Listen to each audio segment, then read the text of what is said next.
mar Kenya. Okay. To koro kata kwa tieko ni joga kata useluongu sani e bura ang'o mading'is jo piny mawinji kawuono nikech kata ang' ung'uru kwero gini gini ok en gima nigi haraka sani joka okweth cha to pod oingo pod gibiro mana kalo. Ok ane ka en wach mar namba. Gima ber gi od bura mar Senate ni watin kendo ka wan gi paro moro ma waneno ni nyalo konyo Kenya to nitie thuolo mwanyalo winjore.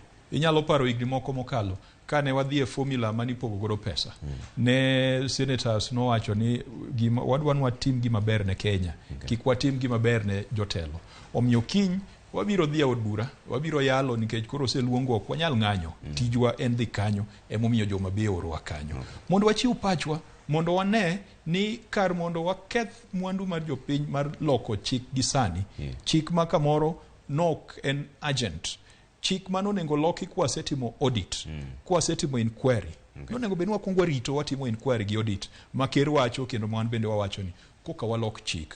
Gima duong' mano nengo benwa timo en neno bedo gi bura mar ng'iyo kaka waikore kaka Republic of Kenya ne dok nyithindo e sikul. Be wan gi kilese, be wan gi bursary, be wan gi capitation, bende wan gi facilities. Sawa. Senator sawa mawawang'wa Moses Kajwang in senator ma Homabay kamana inya kuom miwa sechegi. Obro winjo kaka weche bro dhi e od bura kiny. Wadhi yweyo moro machuok